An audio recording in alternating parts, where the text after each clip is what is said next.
Hi everybody, welcome to Amy Nolte Music. Have you ever had a hard time knowing how to start a song that you're writing? Everybody says you need a hook, right? What's a hook?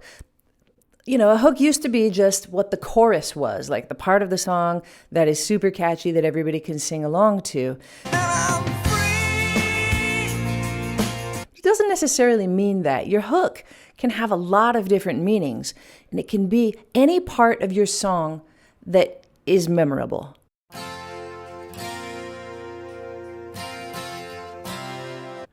So if you have a hard time coming up with a hook, I want to give you so many ideas today about how you can find your hook. The first one we're going to talk about is rhythm. If you just put your hands together and you clap, you've got a rhythm. Like even if it's as simple as... Can you think of any song that used 3 quarter notes as its hook? I can.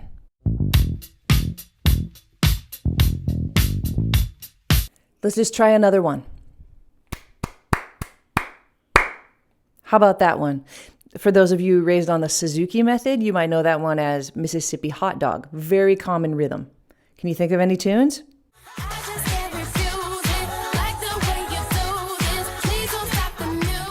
And what if you speed it up so it's faster? I can think of one of those as well. Tumble out of bed and I stumble to the kitchen. Queen was good at it. What's this one? We will rock you. It's just a rhythm that you might teach a kid in beginning music class. Like, can you clap this rhythm? And they made a whole anthem out of it. But your song doesn't have to be anthem-y either. Let's just try another one. There's one.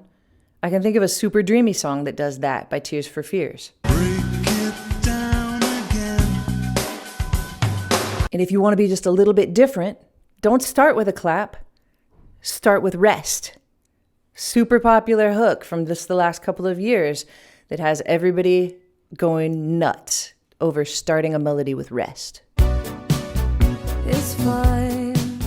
It's cool. Now, it wasn't just a rhythm that made Break It Down Again by Tears for Fears so good, right? It also had some notes with it, but they weren't complicated. Da, da, da, da, da. It was 4 notes from the major scale. You don't need a complicated rhythm in order to make a good, simple melody. I'm going to prove it to you. Bruce Springsteen, he's one of the best at this. Let's listen to his hit, Secret Garden. She'll let you in her house. Da da do do do do. That's low. I can go low today.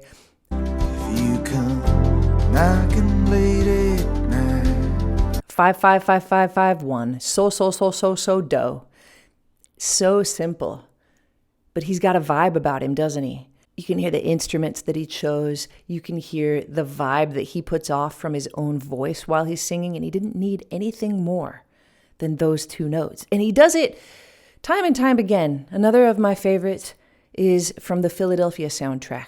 I was bruised and battered, I couldn't tell what I felt. I was da da da da da da da da da da da da da da 3 2 2 1 3 2 1 3 2 2. It's the simplest ever. Unrecognizable to myself. I actually love that Philadelphia soundtrack, so I also want to tell you about a very simple melody from a song that Neil Young sings in Philadelphia.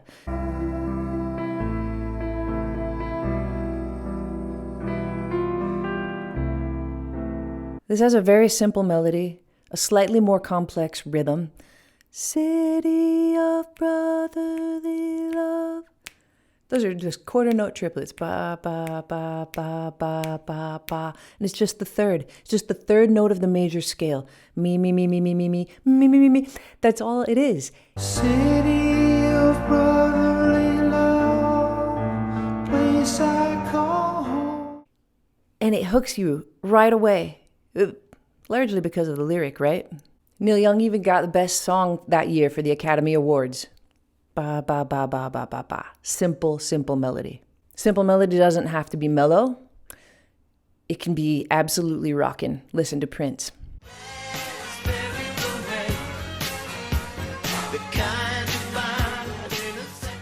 3, 2, 3, 2, 1. 2, 2, 2, 1, 2, 2, 1, 1, 1. Woo! All right, we're talking about simple melodies right now, but we're also talking about pitches, which brings me to my next subject, which is intervals. There's a space between the notes, between do and re, it's a whole step, between do and mi, it's a major third. Just the distance between notes is called intervals. You can just use an idea as simple as one interval to make your hook. Somewhere over the rainbow. It's an octave. Somewhere, just an octave. It's crazy. There's another nice song, also came from a musical, the musical West Side Story, music by Leonard Bernstein, and it's Maria. Check out Sarah Vaughan singing Maria in this interval. Maria, we just kissed a girl named Maria. You just say the word Maria, Maria, and it has a little bit of a weight to it, has a little bit of a lilt to it, da-da-da. And that's exactly what he did with the melody. It's a tritone. That's a crazy interval, but it's perfect for the word that he paired with it, isn't it? Maybe he just thought, I wonder if a tritone would work. And it did. A tritone is a raised fourth. So you have do, re, mi, fa, and you raise it to fi. That's it. So if you're playing in C, it's C to F sharp. Woo! The theme from Back to the Future has a great interval. It's one that we all recognize when we hear it.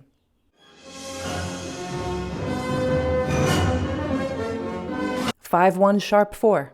Boom, boom, boom. You know those. You hear that interval and you recognize Back to the Future. Isn't that cool? Another way, and maybe one of the most common ways to come up with a hook, is by paying attention to the way that we speak to each other every day. Just by listening when people talk. It's a, novel idea. Maybe that's how Michael Jackson came up with the phrase, "the way you make me feel." Maybe just in conversation one day, somebody said that, and he maybe wrote it down, made a little mental note, and there was the beginning of a song. How does that phrase sound coming off of your tongue? The way you make me feel. Just about like the rhythm that he ended up choosing for the hook of this amazing hit. And we've got, and we could brainstorm, you and me, all day and come up with phrases that made songs. Hit the road, Jack. Hit the road, Jack. Running on empty. Running on empty. New kid in town. The new kid in town. When can I see you again? When can I see you again? Poker face. And Cole Porter has a famous one. He took those 3 little words, I love you, on a dare. Somebody said, do you think you could just write a hit song called I Love You? And he said, let's try. And he did. And it was a hit. And he actually chose an interval that is the ugliest one he could think of to start this song. I love you, hums the April breeze. It's a descending major 7th for anybody that wonders. Da-da-do. And Anita Day sings it so nicely. I love you, echo the hill. But you don't even need a whole phrase. You could just have one word. Overjoyed. You too might be overjoyed. Look at the lyric to Overjoyed. See what Stevie Wonder did with it. But that is the concept for the whole song. One word. Michael Jackson did it again with Thriller. Beatles did it a long time ago with Help. I need somebody help, not just anybody. Remember Lisa Loeb's hit back in the 90s? Stay. Stay. And how about a word that everybody uses every single day? Hello. You can say it understated like that, or you can scream it. Or you could just use it as the title and spell it if you want to. R-E-S-P-C-T. Other great one-word song titles come from people's names. We could sit here all day and name many, many, many songs that are people's names, like Josie. We're gonna break out the hot when Josie comes home. Listen to those lyrics to Josie when you get a chance. It's just this feeling of a neighborhood of people who miss their girl. They miss Josie, and they're thinking about what a good time they're going to have when she comes back.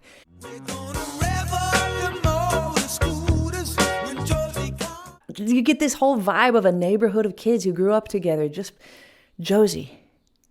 I wish I could meet her. And they did it with Peg. Beach Boys.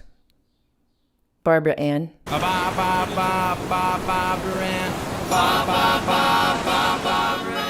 Boy, did they capitalize off that name. Wendy, they did it with Wendy. Wendy, what went wrong? If you don't know how to take somebody's name and make it into a song, maybe you just scream it right at the beginning. That took a lot of guts, I think. Another common hook for a song is a place.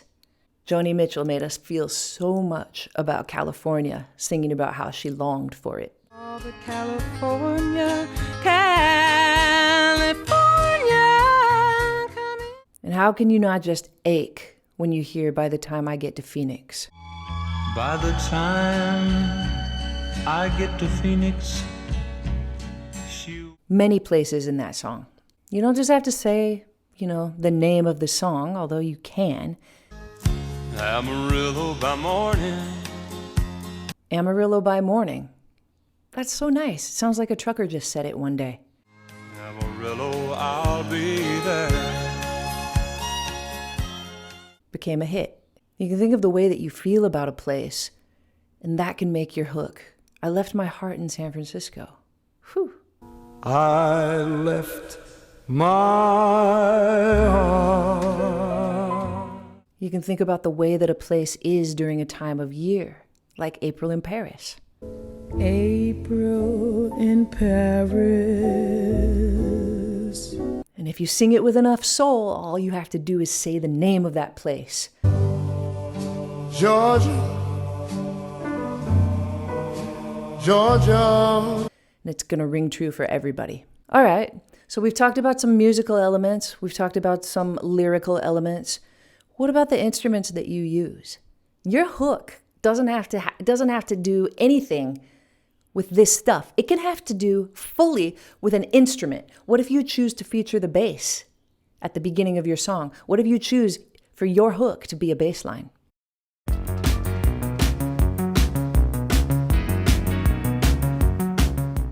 And even if people don't realize that the bass line might be the hook, it's there the whole time, giving you a vibe, making you feel a certain way. Across the window hides the light.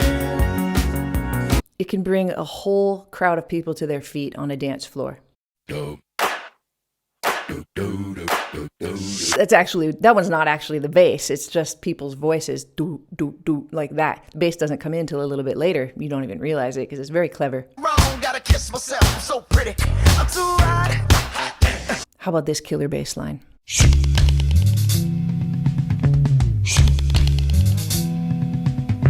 So yeah, just choosing to feature an instrument right up front at the beginning of your song can be the hook for your song, or maybe one of the most important hooks that your song has. Feature another instrument. How about the piano?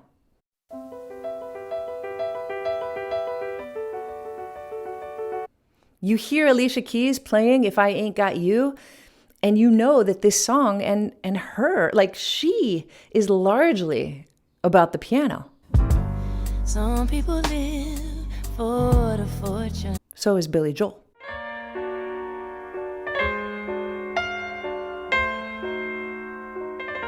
Toto chose to feature the drums quite a few times.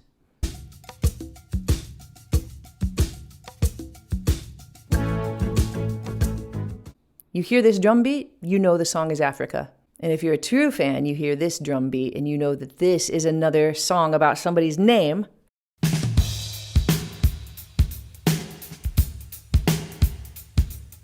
What a drum beat. All I wanna do when I wake up in the morning is see your eyes. Starts the song perfectly. Some songs we've already talked about today do this as well. Did you think that I would get to like halfway or maybe 2/3 done with this video and I haven't even mentioned chords? Usually people start their song with chords. If you're in a band, probably your guitar player is going to play you some chords until you think of a melody or you think of a hook. Might be true. The chords don't have to be complicated. In fact, the majority of hits on the radio today are 4-chord loops, which if you know me a little bit, you know that I'm pretty tired of them, but they work.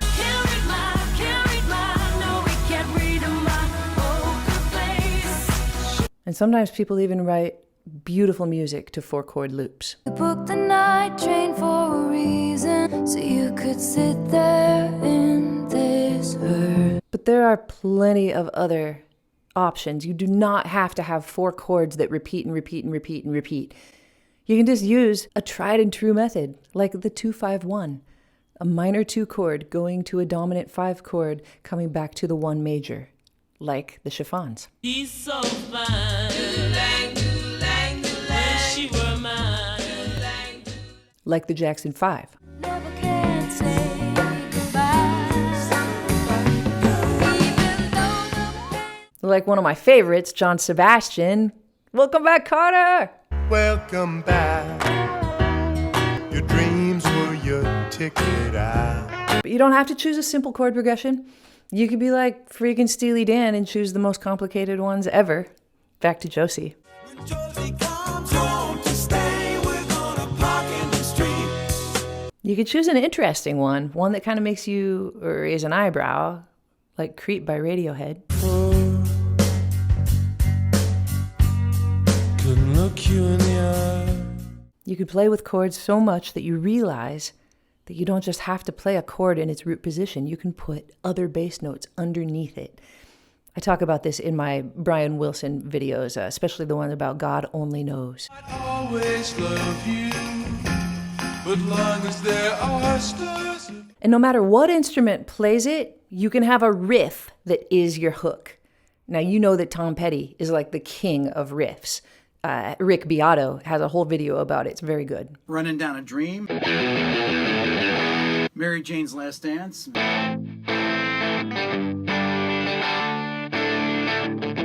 Into the Great Wide Open. One of my favorites, The Waiting.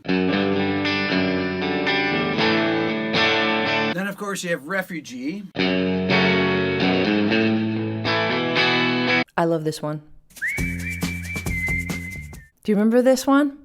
Young folks? Such a good hook. It's being whistled. That's an idea. Here's another one that will get people up on the dance floor every single time. As irritating as it might be, there's something about it. You hear that hook and it gets you going, right? Hooks don't have to be like that. They can be much more subtle. Beatles again. George Harrison.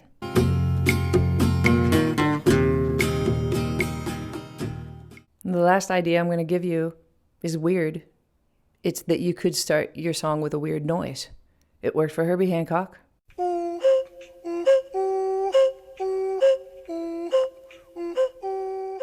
Worked for Elton John. Look at the weird noise that they started Benny and the Jets with.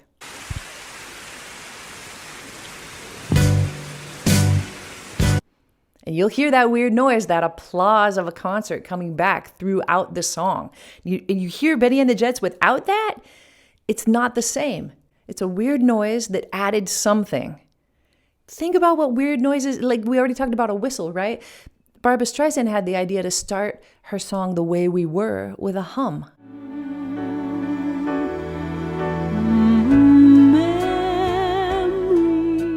Maybe my favorite of all these ideas is the motif, which I didn't really name.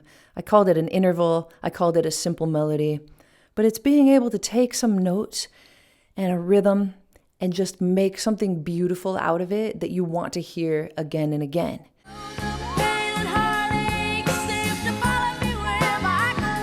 And the way that I know to do that is kind of like this video, actually. It's when I take a bunch of ideas. Like one of them is to take something in the room, like maybe this painting behind me, and follow the shape of it. Like maybe you start on a note and you raise it and then you hold it for a while. It's to be inspired by something in the room. I have like a bajillion ideas about how you can take notes and rhythm and make a melody out of them, make a motif out of them. And I've actually put it together in a course that you can get. It's called Creating Motifs for Jazz Improvisation. It focuses on improvising, but it can also be used for melodies, for just ideas for how you can create melodies. You can see this in the course that I've produced through the Nebula platform. I'm super proud of this one. It took me a long time to come up with all of these ideas. So many chapters. It's pretty long, actually, about how you can have ideas if you're stuck for ideas. And not just like today where I talk about, lyrics, phrase, but it's specific to how to create a motif. Nebula is also the place where I put my videos first. You can always see them several days before you'll be able to see them on YouTube. And I can put bonus videos and extended cut videos on Nebula that you will never see on YouTube because it's a place for going deeper. You know how I just use very, very tiny clips today in this video? On Nebula, the clips are longer. They understand that if I'm like teaching you about a song, well, that falls under fair use. And I can play a little bit more of the song because all it's going to do is make you want to go and listen to that song actually, and then like get streams for the artist, right? No brainer. Joining Nebula won't just get you access to all of my extra videos, it'll also get you access to bonus content from many other music creators that you already know, like Mary Spender, Adam Neely, 12 Tone Music, Charles Cornell, and it's a platform with no ads ever. There's nothing to let you know how many times a video has been viewed or liked or commented on because those things don't matter on Nebula. It's a place to learn about the world around you. And you can do that across the entire platform as you explore videos about a variety of subjects. Breathtaking original videos from Nebula. Subjects ranging from film, current events, history, culture, and even some that are just plain fun, like the original series, Jet Lag the Series, where hilarious friends race across the globe and complete challenges and make me laugh my butt off every time. Signing up for Nebula is easy if you use my code. It's only $36 for the entire year, which is less than 1 cup of coffee per month. It's a really low price to get everything that you get with Nebula. And also, one really cool perk is that you can now access guest passes so that if you watch a video that you think is absolutely amazing and your friend doesn't have Nebula, you can share it with your friend. I'd love to be able to help you to fill in these gaps, progress faster on your musical path than maybe you ever have before. I hope I've been able to give you a few ideas today to help you start your next song. Thanks for watching, everybody, and I'll see you next time on Amy Nolte Music.